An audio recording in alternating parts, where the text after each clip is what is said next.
todos. Sí, sí se escucha bien. Adelante, Iván. Ok. Gracias una vez más. Generalmente los viernes estamos con el grupo de inglés estudiando, pero hoy, gracias a Dios, nos permite estar aquí con ustedes y poder compartir la palabra de Dios. Quisiera que oráramos, hermano Ramón, por favor. ¿Podría orar por el mensaje?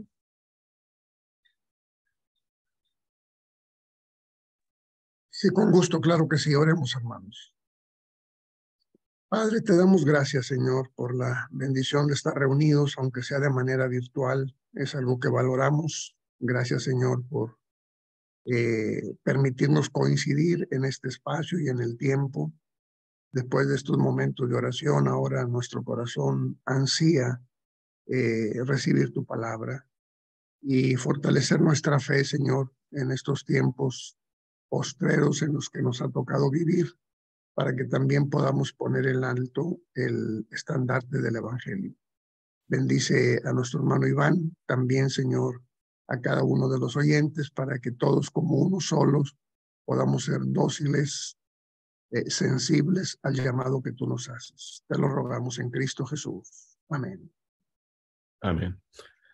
Vamos a ver si puedo compartir la diapositiva, hermanos. A ver.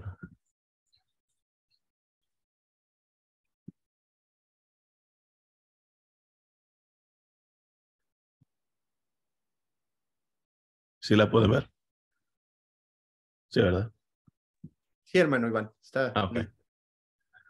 No son muchas diapositivas, nada más lo preferí hacer así para poder tener enfrente la lectura bíblica. Pues seguimos con este estudio, hermanos, que programado en un buen momento, porque estamos a semanas de poder observar eh, l- lo que consideramos lo más solemne como iglesia de Dios. Eh, y qué buen momento que podamos reflexionar en las horas antes de llegar a este momento, donde se culmina lo que Cristo vino a hacer a la tierra, donde Cristo viene, ministra a la iglesia, presenta su reino, presenta el evangelio y finalmente llega al momento en que paga, el que paga con su vida, ¿verdad?, los pecados del mundo. Y la semana pasada veíamos la angustia, ¿verdad?, la angustia que él sentía, el pesar, se puede decir, humanamente hablando, por lo que venía, porque sabía la agonía que iba a pasar, sabía el sufrimiento que iba a sentir su cuerpo, y sabía que finalmente iba a morir. Pero vimos también a un Cristo que entendía que tenía que pasar todo esto y que él voluntariamente decidió venir a esta tierra, tomar cuerpo de hombre y llegar a la cruz del Calvario. Entonces vimos el sufrimiento o la angustia que él pasó la semana pasada. Esta semana o en este estudio vamos a ver lo que es el arresto de Jesús, ¿verdad? En este momento, cuando ya empieza todo el movimiento de su arresto a su sufrimiento hasta el punto donde es crucificado. Y en esta noche vamos a considerar Juan capítulo 19, pero antes de pasar a la lectura, o al momento cuando Cristo es arrestado, él hace una oración, y es una oración extensa en el capítulo 17 de Juan. Cristo levanta una oración a Dios y le pide, pues primeramente le pide que el Padre glorifique al Hijo, dice, como yo te he glorificado a ti, le dice el Cristo. Y luego cambia el giro, da un giro a su oración y se enfoca en sus discípulos, hermanos, se enfoca en el bienestar de sus discípulos. Cristo sabía que cuando llegara el momento en que iba a ser crucificado, sus discípulos iban a estar, como dice la palabra, es como ovejas sin pastor. Entonces Dios, hermanos, está preparando a sus discípulos para cuando llegue ese momento y le pide a Dios que los cuide del mundo. Cristo sabía lo que iba a pasar. Cristo sabía que iba a venir una persecución. Cristo sabía que que al final muchos iban a pagar también con su vida o que iban a ser arrestados, que iban a ser torturados, golpeados. Y en ese momento Cristo le pide a Dios que cuide. Dice, no oro por el mundo, dice, oro por ellos. Y también otro punto que hace muy importante es de la unidad, que los que se mantengan unidos, ¿verdad? Y no solo ellos, sino aquellos, dice, aquellos que van a creer por la palabra de ellos. Entonces, Cristo ya está, Cristo ve el esquema completo y empieza y pide esta oración. Ahora, entramos a lo que es el capítulo 18 de Juan, si lo pueden ver en su pantalla. Y dice el verso 1, cuando Jesús terminó de orar, salió con sus discípulos y cruzó el arroyo de Cedrón. Al otro lado, dice, había un huerto en el que él entró con sus discípulos. Entonces Cristo, hermanos, se está preparando. Él ya sabe lo que viene. Cristo está consciente de que de aquí en este punto en adelante va a empezar lo que es lo que va a ser su sufrimiento físico, ¿verdad?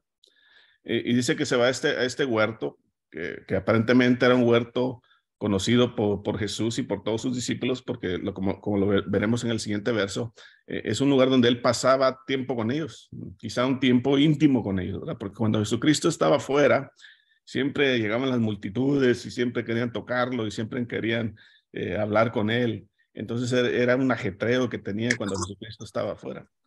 Pero así como tomaba tiempo para estar con Dios orando, como lo estudiamos hace unas semanas atrás en las escuelas, el verso 2 dice, también Judas, el que lo traicionaba, conocía aquel lugar, dice, porque muchas veces Jesús se había reunido allí con sus discípulos. Entonces Jesús va a este lugar muy conocido por todos.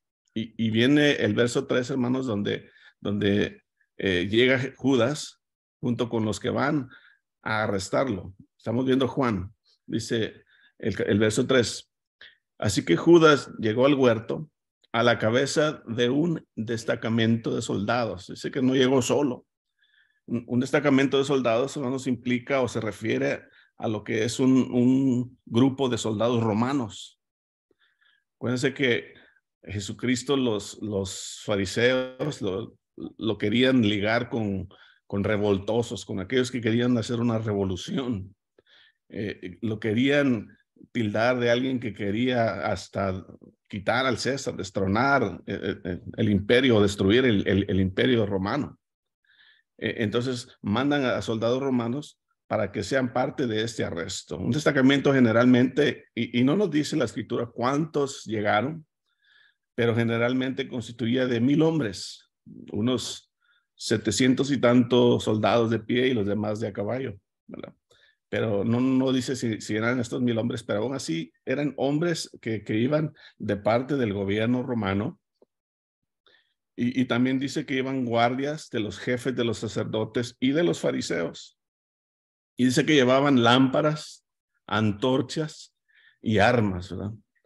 Entonces vienen ante Jesús, un hombre que había mostrado amor por las personas, un hombre que había mostrado compasión por el necesitado, por el enfermo, y vienen a él como si fuera un criminal. De hecho, en Lucas, él hace esa referencia y le dice, ustedes vienen, dice, con armas, dice, y con palos, como que si yo fuera un ladrón. No le reclama, pero les dice, ¿cuántas veces no estuve en el templo, en las sinagogas, hablando abiertamente y no hicieron nada contra mí? El verso 53, en el capítulo 22 de Lucas dice, habiendo estado con vosotros cada día en el templo, no extendisteis las manos contra mí, mas esta, dice, es vuestra hora y la potestad de las tinieblas, ¿verdad? Cristo apunta a cómo Satanás está trabajando, ¿verdad? Cómo Satanás opera en la oscuridad, cómo Satanás opera en un mundo oculto y lo compara con Satanás a ellos en esencia, porque le está diciendo, ustedes operan en tinieblas. O sea, vienen a mí, vienen armados, vienen listos para arrestarme y vienen listos por si a lo mejor, qué sé yo, pensaban que los discípulos quizás iban a levantar en contra de ellos. En Lucas también no dice quién, pero dice que uno pregunta, pues vamos a levantar armas entonces contra ellos. Y Jesucristo obviamente trae un reino diferente, un reino de paz, un reino de justicia, un reino de amor, ¿verdad? Como lo que le dice a Pilato cuando está frente a Pilato, mi reino, dice, no es de este mundo. Si fuera de este mundo, pues yo tendría soldados que estuvieran peleando por mí. Pero Jesús, hermanos, muestra su valentía, podemos decirlo, cuando toma la iniciativa, ¿verdad? Verso 4 dice, Jesús sabía todo lo que le iba a suceder y le salió al encuentro. Ahora, quisiera hacer un hincapié aquí rápidamente. Juan, en los escritos de Juan, el Evangelio de Juan muestra a Jesús como Dios, ¿verdad? Y esto es parte de eso, cuando dice que Jesús, que sabía todo lo que iba a suceder, o sea, Jesús era omnisciente, sabía todo, ¿verdad? Entonces dice que él sabía todo lo que iba a suceder, le salió al encuentro y le pregunta, ¿a quién buscan? Les preguntó. A Jesús de Nazaret, contestaron. Y Cristo dijo, yo soy, verso 5. Judas el traidor estaba con ellos. Vea lo que pasa en el verso 6. Cuando Jesús les dijo, yo soy, dieron un paso atrás y se desplomaron. Ahora, no explica la palabra de Dios por qué se desplomaron. Dice que se cayeron. No fue tipo, digamos, esos shows que ponen algunos predicadores, ¿verdad? Que levantan sus brazos y la gente se cae. Quizá fue la autoridad de Cristo al decir, yo soy. ¿A quién buscan? A Jesús de Nazaret. Yo soy. Y lo dice con tanta autoridad, yo creo que eso es lo que causa que se echen para atrás y quizás se tropiezan entre ellos mismos, qué sé yo. Pero era la autoridad de Cristo, presentándose delante del enemigo, de Satanás, y muestra que estaba dispuesto ya a llevar a cabo el plan de Dios. Y vuelve a preguntar en el verso 7, ¿a quién buscan? Volvió a preguntarle Jesús. A Jesús de Nazaret, repitieron. De hecho, también muestra, hermanos, cómo Cristo estaba diciendo, pues yo soy el que buscan. En el verso 8 vamos a ver lo que dicen los discípulos. Ellos no tienen nada que ver en esto. Soy yo el que ustedes quieren. Soy yo el que ha estado predicando, el que ha estado enseñando el evangelio verdadero. Soy yo el que ha apuntado al pecado del hombre, al pecado de los líderes religiosos. Soy yo el que ha traído esperanza al necesitado. Soy yo el que ha traído este nuevo mensaje, ¿verdad? De vida, de esperanza, de salud, de bondad. Cristo no tiene ningún temor de enfrentar o de ser claro, transparente en la manera como se presenta delante de sus enemigos que vienen a arrestarlo, ¿verdad? Que lo vienen a arrestar como que si fuera un vil criminal. El verso 8, Jesucristo les dijo, ya les dije que yo soy. Si es a mí que buscan, dejen que estos se vayan. Cristo, entendiendo, ¿verdad? Que quizá el trauma o el dolor que iban a sentir sus discípulos si hubieran sido, imagínense, todos arrestados juntos con él, que todos hubieran sido condenados a morir como murió Cristo. Pero Cristo obviamente tiene control y tiene planes para sus discípulos que ellos van a llevar a cabo. Entonces Cristo les dijo, ya les dije que yo soy, si es a mí a quien buscan, dejen que se vayan. Y entonces eso es lo que sucedió, hermanos. Llegaron los hombres muy armados, los hombres preparados para que ellos pudieran arrestar a este hombre que no había causado nada más que mostrar amor, ¿verdad? Y lo trataron como un criminal cuando cuando está ante Pilato, Pilato les dice, y me estoy adelantando, me disculpa de la persona que le toca la siguiente clase. Cuando está ante Pilato,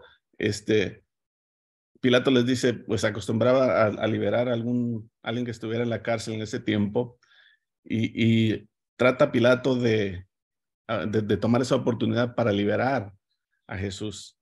Y la gente, hermanos, empieza a gritar que querían a Barrabás, que querían que mejor liberaran a un hombre que había sido, dice, la Biblia dice Lucas, que había sido arrestado por homicidio, un hombre que había sido arrestado por ser violento, por haber sido parte de una revolución que el Imperio Romano había subyugado, que había parado. Pero este hombre, que era un conocido criminal, que había sido comprobado que era un criminal, viene a tener más gracia delante del pueblo que el mismo Cristo, que no había hecho nada malo. Cristo viene a ser tratado peor que este criminal, que este hombre que había sido comprobado que había matado a alguien. Entonces, de esa manera tratan al Hijo del Hombre, ¿verdad? Lo tratan como si fuera alguien que estaba causando daño. Pues podemos decir que estaba causando daño, pero era daño al status quo que tenían, ¿verdad? Los líderes religiosos no les parecía que este Cristo apuntara a los errores obvios que estaban cometiendo, ¿verdad? Al abuso que tenían del pueblo, al abuso que tenían de aprovecharse de las viudas, de los necesitados, de los que iban al templo a ofrecer sacrificio, y cuando llegaban ahí con sus animales, quizás les decían, no, este no sirve, tienes que comprar uno de aquí del templo, ¿verdad? Era un negocio para ellos, era un estilo de vida que llevaban ellos y que no querían perderlo. Pero cuando Cristo viene, hermanos, y empieza a mostrar que estaban mal delante de Dios, empiezan ellos a sentir un odio para Cristo. De hecho, varias veces quisieron apedrearlo, pero la Biblia dice que él caminó, cuando querían hacerlo, él caminó en medio de ellos y se iba, porque no, su hora, como dice él, su hora no había llegado. Tenía que llevarse a cabo todo este plan. Tenía Cristo que preparar a sus discípulos. Tenía él que pasar este tiempo con ellos para que cuando Cristo ya no estuviera en esta tierra y que llegara el tiempo de que ellos recibieran la unción del Espíritu Santo, los apóstoles pudieran salir y predicar el evangelio, y que ellos pudieran, aún en la persecución, ser fieles y seguir adelante, ¿verdad? Porque así es como creció la iglesia, que en la persecución la iglesia iba predicando, iba creciendo. Entonces Cristo tenía que preparar a sus discípulos hasta que él ya considerara que era el tiempo adecuado, que era su tiempo. Fue cuando todo se llevó a cabo. Por eso Cristo, hermanos, no murió a manos de hombres cuando no era su tiempo. Cristo está en este punto, en este momento, porque así había sido designado, diseñado por Dios miles y miles de años atrás, cuando el hombre peca, el hombre rompe la conexión que tiene con Dios, y Dios en su grande amor prepara un camino, ¿verdad? Una manera de cómo nosotros como pecadores pudiéramos regresar y tener la relación íntima con Dios que Dios quería, ser parte de esa familia de Dios, ¿verdad?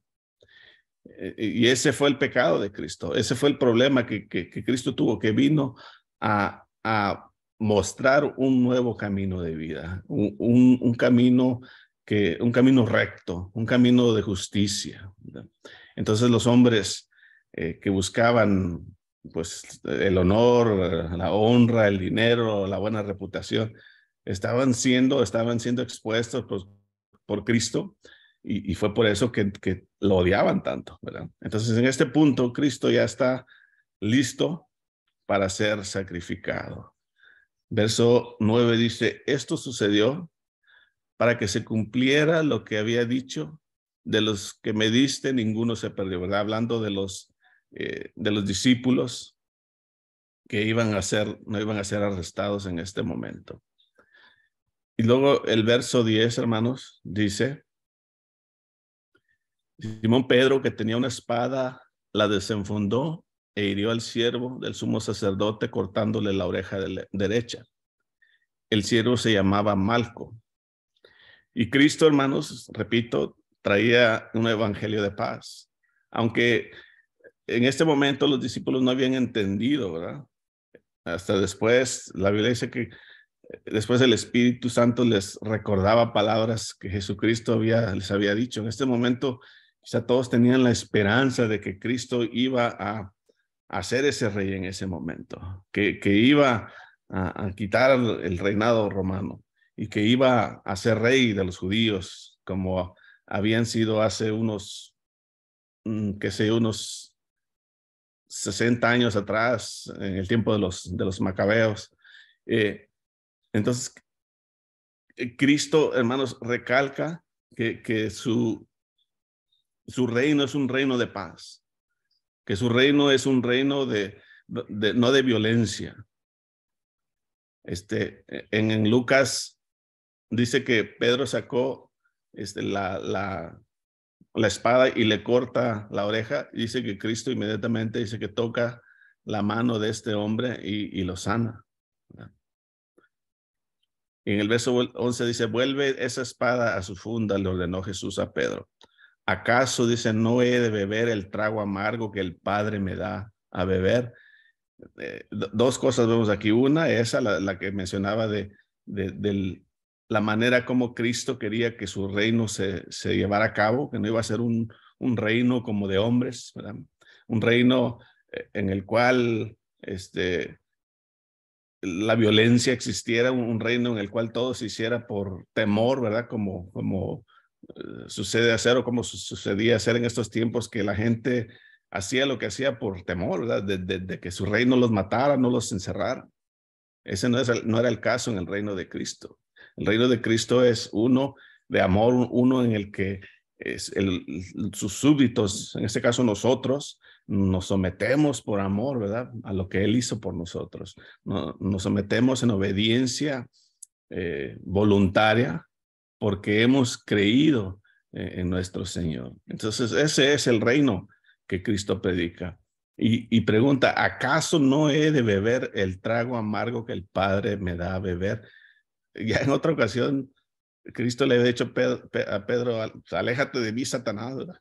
Pedro, queriendo siempre, viéndolo de un punto de vista humano, Pedro quería él arreglar las cosas violentamente, sin importarle que si hubieran peleado ahí contra todos ellos, los hubieran destruido a todos, ¿verdad?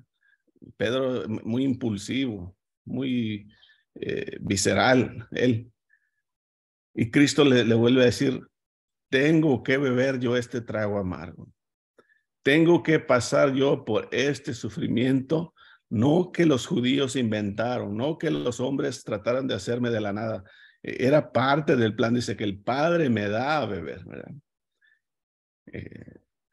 Hay una confusión cuando la acusan siempre a los judíos. No, los judíos mataron a Cristo. No, pues los judíos los judíos. Cristo dice que Él dio su vida voluntariamente. Entonces, Él, junto con el Padre, están llevando a cabo este plan, ¿verdad? Este plan perfecto para poder así justificar al hombre delante de Dios. Este trago amargo era aquel que se tenía que tomar para que el hombre pudiera tener esa relación con Dios. Romanos ya es muy claro cuando dice que la paga del pecado es la muerte, ¿verdad? Y la dádiva de Cristo es vida eterna. Pero tiene que haber una reconciliación. No es automático, ¿verdad? La Biblia dice que sin derramamiento de sangre no hay remisión de pecado. Entonces se tenía que llegar a este paso. Alguien tenía que morir. Alguien tenía que ser sacrificado para pagar esa deuda. Nosotros podemos morir, pero no es suficiente para pagar la deuda que tenemos con Dios. Entonces Cristo recalca, dice: yo tengo que tomar este trago amargo que el Padre me da a beber. No porque los judíos lo planearon así, no porque finalmente habían convencido a los romanos que yo era una amenaza para el imperio. No, era el momento en el que el Salvador del mundo, que ya se había angustiado anteriormente, como lo estudiamos la semana pasada, estaba ahora él tomando el siguiente paso de lo que iba a ser el sacrificio perfecto, el sacrificio final, el sacrificio en el que de ahí en adelante no iba a haber necesidad de más sacrificios, ¿verdad? Más que el hombre quiera tener esa relación con Dios y que reconozca su pecado y que reconozca que solamente a través de Jesucristo se puede tener esa relación con Dios. Entonces, Jesucristo, hermanos, le dice a Pedro una vez más indirectamente, hazte un lado, ¿verdad? Satanás, porque Satanás es el que quiere estropear los planes de Dios. Y Pedro pues fue usado un par de veces en ese plan, ¿verdad? Él por su humanidad, por su deseo de querer hacer todo violentamente. Entonces vemos, hermanos, aquí vamos en la parte final, vamos viendo cómo los eventos se fueron desarrollando y cómo llegaron a arrestar a Jesucristo como un criminal y con muchos hombres, ¿verdad? Con el fin de intimidar o de qué sé yo, si era necesario de llevarlo a la fuerza, ¿verdad? Como si Cristo fuera a tratar de huir o de pelear o qué sé yo. Lo curioso en el arresto de Jesús, hermanos, es que cuando Pedro le corta la oreja a este hombre, a Malco, se llamaba, y Cristo lo sana milagrosamente ahí enfrente de todos, ¿verdad? Ninguno de ellos se maravilla por eso. Ninguno de ellos puede decir, wow, o sea, no se me hace algo común ver a alguien que toque a otra persona y lo sane inmediatamente. Y eso no fue suficiente para que ninguno de ellos recapacitara o que dijera, en verdad es el Hijo de Dios, ¿verdad? Entonces, eso es algo que me impacta en esta lectura, que la gente seguía en lo que tenía que ver con Jesús, no había nada que ver. Sana a alguien no es gran cosa, ¿verdad? Pero entonces vamos viendo, hermanos, cómo dice el verso 2. Entonces los soldados, dice, su comandante y los guardias de los judíos arrestaron a Jesús, ¿verdad? Aquí estamos llegando al siguiente tema, al siguiente paso que va a ser desarrollado por tu siguiente hermano o hermana, no recuerdo quién es ahorita. Vemos a un Jesús, hermanos, que ya ha sido dado a sus captores, aquellos que van a llevar a cabo lo que los judíos mismos, muchos no querían hacer, ellos querían que los romanos lo hicieran por ellos, ¿verdad? Y podemos decir que se salieron con la suya en el sentido que eso es lo que ellos querían, aunque fue plan de Dios. Cristo, hermanos, entrega todo lo que tiene. Cristo se pone a disposición para ser arrestado, porque él sabía todo. Él sabía lo que iba a ocurrir cuando estos hombres vinieran por él. ¿Qué vemos de esta lectura? Pues su arresto no fue sorpresa, ¿verdad? Jesucristo se prepara en la oración que tiene con Dios, en la oración que hace para aceptar que tenía que llevar a cabo la voluntad de Dios. No fue ninguna sorpresa para él cuando fue arrestado, ¿verdad? De hecho lo esperaba, porque antes de que llegara este momento durante la cena, dijo, uno de ustedes me va a traicionar, ¿verdad? Lo mencionaba brevemente el sábado pasado en la predicación, de que los discípulos empezaron a cuestionarse ellos, ¿quién será el de nosotros que lo va a traicionar? Y repentinamente ya dicen, bueno, pues si alguien lo va a traicionar, quiere decir que ya no va a estar aquí. entonces uno de nosotros tiene que quedar encargado. Cristo les había dicho, uno de ustedes me va a traicionar. Y cuando eso pasa, cuando eso viniera a pasar, él sabía que iba a ser arrestado y estaba a horas, hermanos, de que llegara a suceder todo esto. Vemos el punto 2, que Jesús mostró su amor por sus discípulos, ¿verdad? Al indicar que él era a quien buscaban. Cristo se puso al frente cuando les dijo a los soldados, aquí estoy yo, soy yo al que ustedes buscan, ¿verdad? Mostró su amor por ellos porque tenía también un plan para ellos. Entonces, y también, hermanos, mostró obediencia al Padre y amor por todos nosotros, ¿verdad? Esa obediencia que él tuvo con Dios es la que muestra el amor que tiene para nosotros, ¿verdad? Porque el hecho de que él vino a morir en la cruz del Calvario muestra, hermanos, que lo hizo por amor. Juan 3:16 es el clásico que usamos para hablar del amor de Dios para con nosotros y de Cristo, ¿verdad? Al venir a morir por nosotros. Entonces, Jesús mostró su amor por nosotros cuando murió en la cruz del Calvario. Yo creo que veamos un último pasaje, hermanos, en la segunda carta a los Corintios.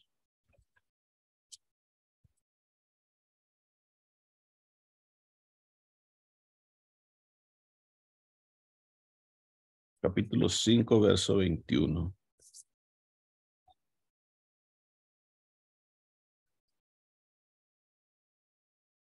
Veamos los del 20. Segunda carta a los Corintios, capítulo 5, verso 20. Así que dice, somos embajadores en nombre de Cristo, como si Dios rogase por medio de nosotros. Os rogamos en nombre de Cristo, reconciliados con Dios. El deseo de Pablo de que el hombre acepte el evangelio, el deseo de Pablo de que el hombre pueda admitir su pecado, arrepentirse de ese pecado y que pueda tener la relación con Cristo Jesús, ¿verdad? Y el verso 21 dice, al que no conoció pecado, Cristo, ¿verdad? Perfecto, sin mancha alguna, al que no conoció pecado, por nosotros lo hizo pecar. No pecó Cristo, no lo hizo pecador, pero fue tratado como pecador. Al que no conoció pecado, por nosotros lo hizo pecado, ¿verdad? Con ese propósito, para que nosotros fuésemos hechos justicia de Dios en él. Qué grande amor, ¿verdad? De Dios. Qué grande amor de Cristo, que aceptó ser arrestado, aceptó llegar a la cruz, ¿verdad? Sin deber nada, sin haber pecado nunca, sin tener la necesidad de hacerlo, pero lo hizo, dice, que por nosotros fue hecho pecado, ¿verdad? Eso muestra su amor y su decisión de morir en la cruz y de, pues, empezando con su arresto. Cristo, hermanos, fue entregado, fue ofrecido voluntariamente. Cristo pasó todo lo que pasó y por eso apreciamos más su salvación, ¿verdad? Porque sabemos que él, aún sabiendo lo que iba a pasar, él se dio. Sabiendo que iba a sufrir, él estaba listo. Sabiendo que iba a sufrir, que iba a ser avergonzado, abofeteado, que le iban a decir, a maldecirlo y que finalmente iba a morir. Cristo, sabiendo todo esto, hermanos, lo hizo, ¿verdad? Entonces nos da un entendimiento nuevo de apreciación, más de una apreciación nueva de que Cristo hizo lo que hizo sabiendo lo que le iba a pasar porque nos amó tanto. Entonces, en esta tarde, hermanos, terminamos con este pasaje del arresto de Jesucristo y damos tiempo, hermanos, no sé si comentarios o preguntas que podemos junto con el hermano Ramón, responder. El Señor los bendiga, hermanos. Paz a vosotros. A vos, paz. Muchas gracias, hermano Iván. Gran mensaje, hermanos, hemos recibido esta noche.